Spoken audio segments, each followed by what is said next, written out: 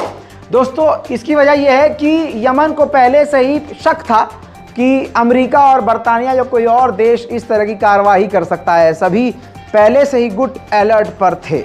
लेकिन आपको बता दूं कि माल का नुकसान हुआ है, काफ़ी क्षति पहुंची है, बिल्डिंग्स बर्बाद हुई हैं और कुछ घंटों के बाद, पूरा 8-10 घंटे अब तक निकलेगा नहीं, एक्चुअल में क्या नुकसान हुआ है वो सामने आएगा नहीं। लेकिन ये सबसे बड़ी खबर है फिलहाल की मेरे दोस्तों। इसके बाद जो है IRGC का, ईरान का युद्धपोत लाल सागर में है, वो तुरंत एक्टिवेट हो गया है, यानी पूरी तरह से रेड अलर्ट पर आ गया है, क्योंकि उस पर भी हमला अमेरिका कर सकता है या कोई और, चाहे इजराइल हो, बरतानिया हो, कोई और भी कर सकता है।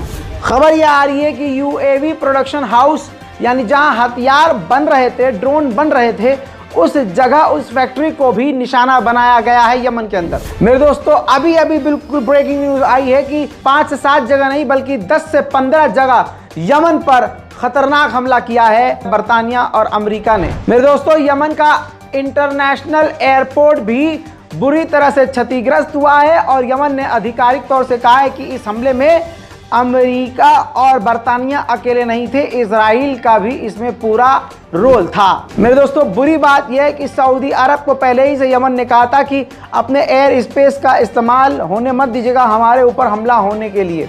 लेकिन यह हमला सऊदी अरब के एयर स्पेस का इस्तेमाल करके ही किया गया है, जिससे अब यमन सऊदी अरब पर भी हमला कर सकता है। मेरे दोस्तों, यमन ने पहले ही कह दिया था कि हम ईंट का जवाब पत्थर से देंगे। रिपोर्ट यह आई है कि जब यमन के ऊपर अटैक हुआ तो यमन ने पूरी ताकत से दर्जनों, कहा जा रहा है दर्जनों मिसाइलें दागी थी, जिसमें से 102 मिसाइलें अमेरिका के युद्धपोत पर जाकर टकराई हैं। हालांकि अमेरिका इस नुकसान को छुपाएगा, लेकिन आप बता दूं कि अमेरिका और बरतानिया ने अपनी पूरी ताकत का इस्तेमाल किया था, यानी रॉकेट दागे थे ज़मीन से भी, हवा से भी और समुद्र से भी। जी हाँ, नेवी का भी इस्तेमाल किया है, युद्धपोत का इस्तेमाल किया है और सबमरीन से भी यमन पर हमला किया है।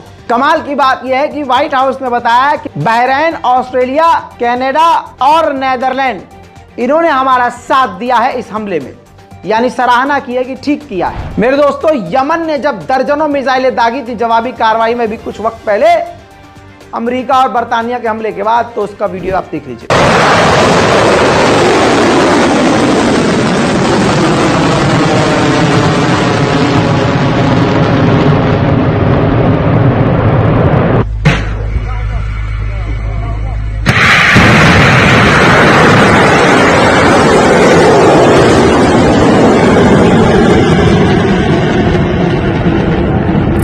जैसे ही यह हमला यमन पर हुआ है, आपको बता दूं कि 2.5% गैस और तेल के दाम बढ़ गए हैं, जिसका असर हमारे भारत, आपके पाकिस्तान और आसपास के तमाम देशों तक पड़ने वाला है, बल्कि पूरी दुनिया पर असर पड़ेगा।